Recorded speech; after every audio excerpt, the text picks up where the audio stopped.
ओम गम गणपतये नमः। ओम नमो भगवते वासुदेवाय। भगवान बृहस्पति देव की पूजा अर्चना के लिए बृहस्पतिवार को व्रत करके बृहस्पतिवार व्रत की कथा का श्रवण करना चाहिए।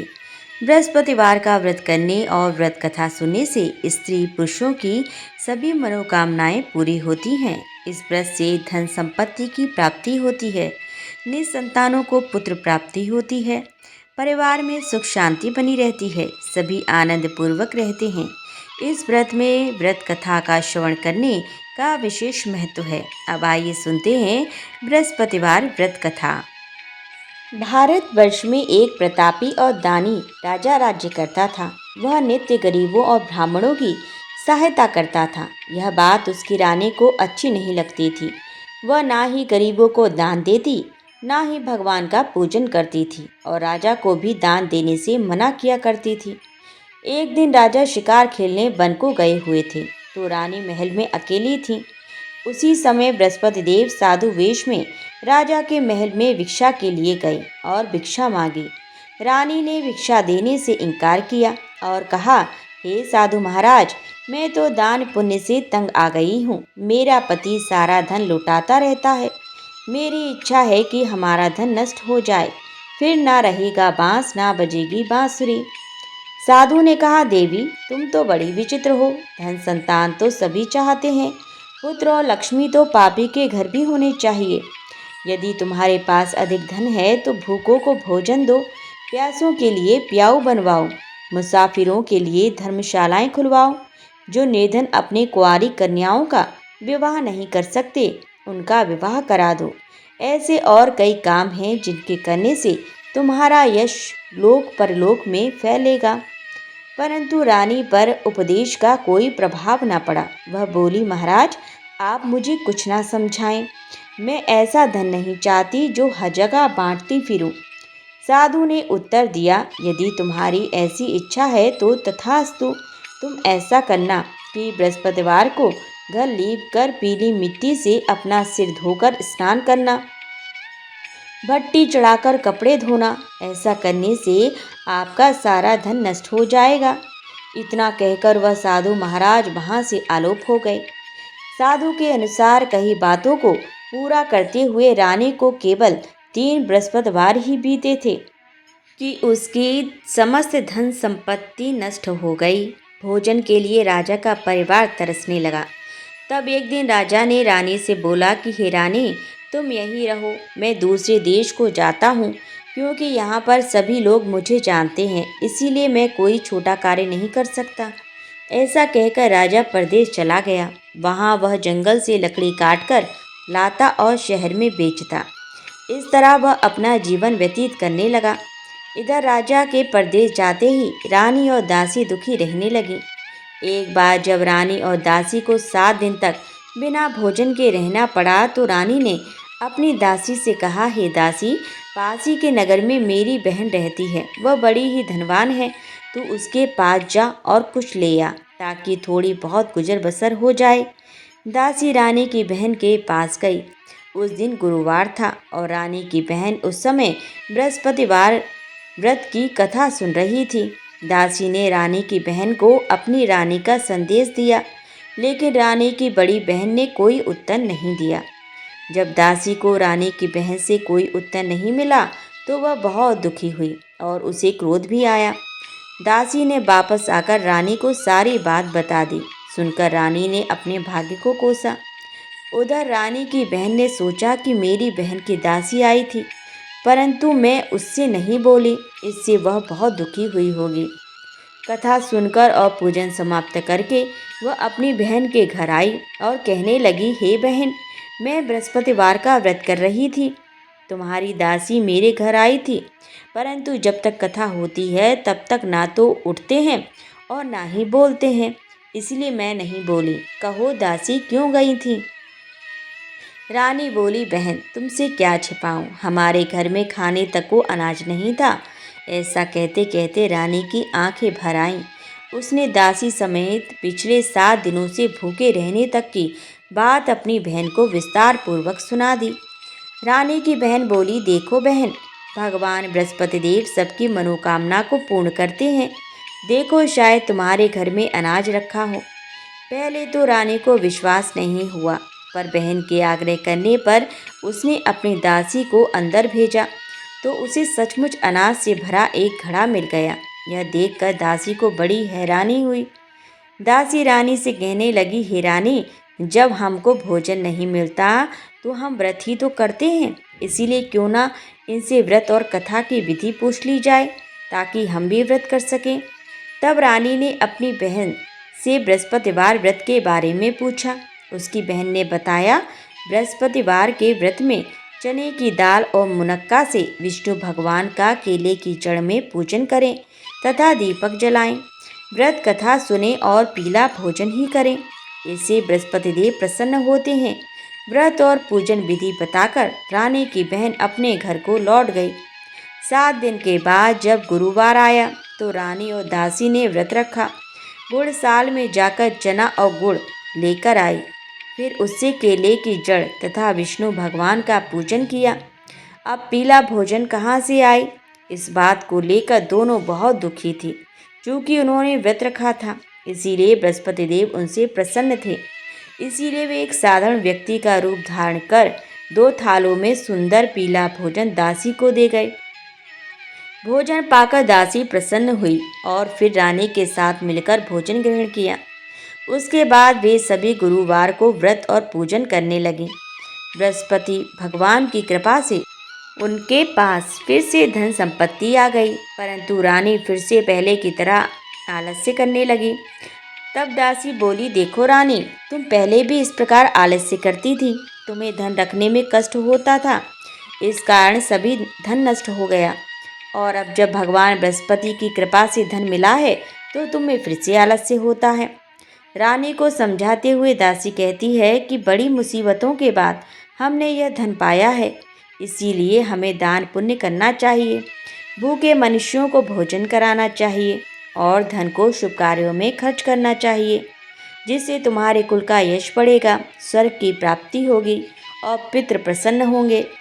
दासी की बात मानकर रानी अपना धन शुभ कार्यों में खर्च करने लगी, जिससे पूरे नगर में उसका यश फैलने लगा।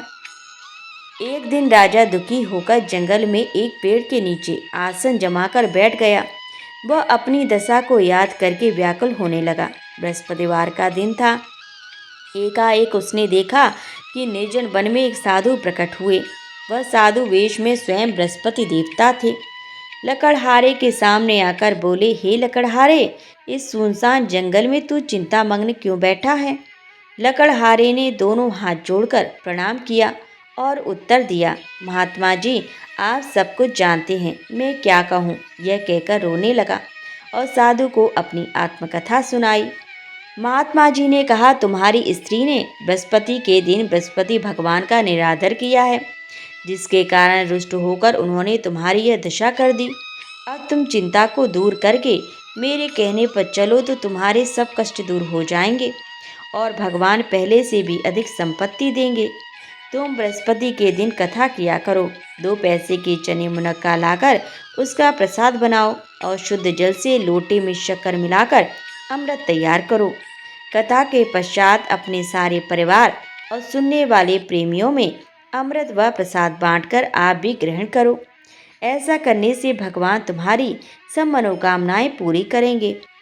साधु के ऐसे वचन सुनकर लकड़हारा बोला, हे प्रभु, मुझे लकड़ी बेचकर इतना पैसा नहीं मिलता जिससे भोजन के उपरांत कुछ बचा सकूं। मैंने रात्रि में अपनी स्त्री को व्याकुल देखा है, मेरे पास कुछ भी नहीं जिससे मैं उसकी खबर मंगा सकूं।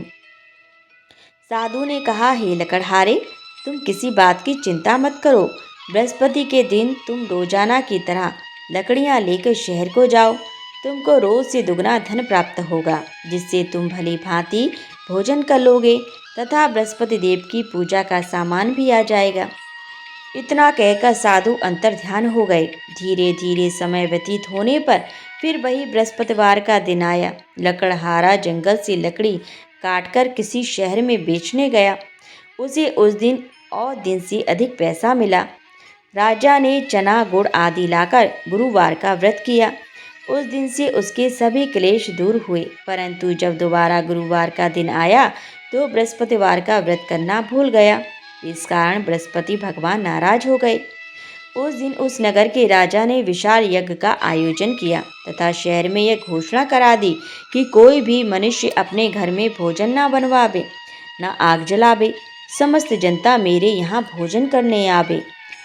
इस आज्ञा को जो न मानेगा उसे फांसी की सजा दी जाएगी। इस तरह की घोषणा संपूर्ण नगर में करवा दी गई। राजा की आज्ञानुसार शहर के सभी लोग भोजन करने गए, लेकिन लकड़हारा कुछ देर से पहुंचा। इसीलिए राजा उसको अपने साथ घर लेवा ले गए और ले जाकर भोजन करा रहे थे तो रानी की दृष्टि उस खूंटी पर पड़ी जिस पर उसका हार लटका हुआ था। वह वहां पर दिखाई नहीं दिया। रानी ने निश्चय किया कि मेरा हार इस मनुष्य ने चुरा लिया है। उसी समय सिपाहियों को बुलाकर उसको कारागार में डलवा दिया। जब लकड़हारा कारागार में पड़ गया और बहुत दुखी होकर विचार करने लगा कि न जाने कौन से पूर्व जन्म के कर्म से मुझे यह दुख प्राप्त हुआ है, और उसी साधु को याद करने लगा जो कि जंगल में मिला था। उसी समय तत्काल बृहस्पति देव साधु के रूप में प्रकट हुए और उसी की दशा को देखकर कहने लगे, अरे मूर्ख, तूने बृहस्पति देव की कथा नहीं करी, इस कारण तुझे दुख प्राप्त हुआ है। अब चिंता मत कर। बृहस्पतिवार के दिन कारागार के दरवाजे पर 4 पैसे पड़े मिलेंगे, उनसे तो बृहस्पति देव की पूजा करना, तेरे सभी कष्ट दूर हो जाएंगे। बृहस्पति के दिन उसे 4 पैसे मिले। लकड़हारे ने कथा कही। उसी रात्रि को बृहस्पति देव ने उस नगर के राजा को स्वप्न में कहा, हे राजा, तुमने जिस आदमी को कारागार में बंद कर दिया है वह निर्दोष है, वह राजा है, उसे छोड़ देना। रानी का हार उसी खूंटी पर लटका है। अगर तू ऐसा नहीं करेगा तो मैं तेरे राज्य को नष्ट कर दूंगा। इस तरह रात्रि के स्वप्न को देखकर राजा प्रातःकाल उठा और खूंटी पर हार देखकर लकड़हारे को बुलाकर क्षमा मांगी तथा लकड़हारे को योग्य सुंदर वस्त्र आभूषण देकर विदा कर दिया। बृहस्पति देव की आज्ञानुसार लकड़हारा अपने नगर को चल दिया। राजा जब अपने नगर के निकट पहुंचा तो उसे बड़ा आश्चर्य हुआ। नगर में पहले से अधिक बाग, तालाब, कुएं तथा बहुत सी धर्मशाला, मंदिर आदि बन गई हैं। राजा ने पूछा, यह किसका बाग और धर्मशाला है? तब नगर के सब लोग कहने लगे, यह सब रानी और बांदी के हैं। तो राजा को आश्चर्य हुआ और गुस्सा भी आया। जब रानी ने ये खबर सुनी कि राजा आ रहे हैं तो उन्होंने बांदी से कहा कि हे दासी, देख, राजा हमको कितनी बुरी हालत में छोड़ गए थे। हमारी ऐसी हालत देखकर वह लौट न जाएं, इसीलिए तू दरवाजे पर खड़ी हो जा। आज्ञा अनुसार दासी दरवाजे पर खड़ी हो गई। राजा आए तो उन्हें साथ लिवा लाई। तब राजा ने क्रोध करके अपनी रानी से पूछा कि यह धन तुम्हें कैसे प्राप्त हुआ है? तब उन्होंने कहा, हमें यह सब धन बृहस्पति देव के इस व्रत के प्रभाव से प्राप्त हुआ है। राजा ने निश्चय किया कि 7 रोज बाद तो सभी बृहस्पति देव का पूजन करते हैं, परंतु मैं प्रतिदिन दिन में 3 बार कहानी तथा रोज व्रत किया करूँगा। अब हर समय राजा के दुपट्टे में चने की दाल बंधी रहती तथा दिन में 3 बार कहानी कहता। एक रोज राजा ने विचार किया कि चलो अपनी बहन के यहाँ हो आवे। इस तरह निश्चय कर राजा घोड़े पर सवार हो अपनी बहन के यहाँ को चलने लगा। मार्ग में उसने देखा कि कुछ आदमी एक मुर्दे को लिए जा रहे हैं। उन्हें रोककर राजा कहने लगा, अरे भाइयों, मेरी बृहस्पति देव की कथा सुन लो। वे बोले, लो, हमारा तो आदमी मर गया है, इसको अपनी कथा की पड़ी है। परंतु कुछ आदमी बोले, अच्छा कहो, हम तुम्हारी कथा भी सुनेंगे। राजा ने दाल निकाली और जब कथा आदि हुई थी कि मुर्दा हिलने लग गया, और जब कथा समाप्त हो गई तो राम राम करके मनुष्य उठकर खड़ा हो गया। आगे मार्ग में उसे एक किसान खेत में हल चलाता मिला। राजा ने उसे देखा और उससे बोला, अरे भैया, तुम मेरी बृहस्पतिवार की कथा सुन लो। किसान बोला, जब तक मैं तेरी कथा सुनूंगा तब तक 4 हरैया जोत लूँगा। जा अपनी कथा किसी और को सुनाना। इस तरह राजा आगे चलने लगा। राजा के हटते ही बैल पछाड़ खाकर गिर गई तथा किसान के पेट में बड़ी जोर का दर्द होने लगा। उस समय उसकी माँ रोटी लेकर आई। उसने जब यह देखा तो अपने पुत्र से सब हाल पूछा और बेटे ने सभी हाल कह दिया। तो बुढ़िया दौड़ी दौड़ी उस घुड़सवार के पास गई और उससे बोली कि मैं तेरी कथा सुनूंगी, तू अपनी कथा मेरे खेत पर चलकर ही कहना। राजा ने बुढ़िया के खेत पर जाकर कथा कही, जिसके सुनते ही वह बैल उठ खड़े हुए तथा किसान के पेट का दर्द भी बंद हो गया। राजा अपनी बहन के घर पहुंचा। बहन ने भाई की खूब मेहमानी की। दूसरे रोज प्रातःकाल राजा जगा तो वह देखने लगा कि सब लोग भोजन कर रहे हैं। राजा ने अपनी बहन से कहा, ऐसा कोई मनुष्य है जिसने भोजन नहीं किया हो? मेरी बृहस्पतिवार की कथा सुन ले। बहन बोली, हे भैया, यह देश ऐसा ही है कि पहले यहाँ लोग भोजन करते हैं, बाद में अन्य काम करते हैं। अगर कोई पड़ोस में हो तो देखाऊं। वो ऐसा कहकर देखने चली गई, परंतु उसे कोई ऐसा व्यक्ति नहीं मिला जिसने भोजन न किया हो। अतः वह एक कुमार के घर गई जिसका लड़का बीमार था। उसे मालूम हुआ कि उनके यहाँ 3 रोज से किसी ने भोजन नहीं किया है। रानी ने अपने भाई की कथा सुनने के लिए कुम्हार से कहा। वह तैयार हो गया। राजा ने जाकर बृहस्पतिवार की कथा कही, जिसको सुनकर उसका लड़का ठीक हो गया। अब तो राजा की प्रशंसा होने लगी। एक रोज राजा ने अपनी बहन से कहा कि हे बहन, हम अपने घर को जाएंगे, तुम भी तैयार हो जाओ। राजा की बहन ने अपनी सास से कहा। सास ने कहा, हाँ चली जा, परंतु अपने लड़कों को मत ले जाना, क्योंकि तेरे भाई की कोई औलाद नहीं है। बहन ने अपने भैया से कहा, हे भैया, मैं तो चलूंगी पर कोई बालक नहीं जाएगा। राजा बोला, जब कोई बालक नहीं चलेगा तब तू ही क्या करेगी? बड़े दुखी मन से राजा अपने नगर को लौट आया। राजा ने अपनी रानी से कहा, हम निर्वंशी हैं, हमारा मुंह देखने का धर्म नहीं है और कुछ भोजन आदि नहीं किया। रानी बोली, हे प्रभु, बृहस्पति देव ने हमें सब कुछ दिया है, वो हमें औलाद अवश्य देंगे। उसी रात को बृहस्पति देव ने राजा से स्वप्न में कहा, हे राजा, उठ, सभी सोच त्याग दे, तेरी रानी गर्भ से है। राजा की यह बात सुनकर बड़ी खुशी हुई। 9वें महीने में उसके गर्भ से एक सुंदर पुत्र पैदा हुआ। तब राजा बोला, हे रानी, स्त्री बिना भोजन के रह सकती है, पर बिना कहे नहीं रह सकती। जब मेरी बहन आवे तो मुझसे कुछ कहना मत। रानी ने सुनकर हाँ कर दिया। जब राजा की बहन ने यह शुभ समाचार सुना तो वह बहुत खुश हुई तथा बधाई लेकर अपने भाई के यहाँ आई। तभी रानी ने कहा, घोड़ा चढ़कर तो नहीं आई, गधा चढ़ी आई। राजा की बहन बोली, भाभी, मैं इस प्रकार ना कहती तो तुम्हें औलाद कैसे मिलती? बृहस्पति देव ऐसे ही हैं, जैसे जिसके मन में कामनाएं हैं सभी को पूर्ण करते हैं। जो सद्भावना पूर्वक बृहस्पतिवार का व्रत करता है एवं कथा पढ़ता अथवा सुनता है, दूसरों को सुनाता है, बृहस्पति देव उसकी सभी मनोकामना पूर्ण करते हैं। भगवान बृहस्पति देव उसकी सदैव रक्षा करते हैं। संसार में जो मनुष्य सद्भावना से भगवान जी का पूजन व्रत सच्चे हृदय से करते हैं तो उनकी सभी मनोकामनाएं पूर्ण करते हैं। जैसे सच्ची भावना से रानी और राजा ने उनकी कथा का गुणगान किया तो उनकी सभी इच्छाएं बृहस्पति देव जी ने पूर्ण की थी। इसीलिए पूर्ण कथा सुनने के बाद प्रसाद लेकर जाना चाहिए।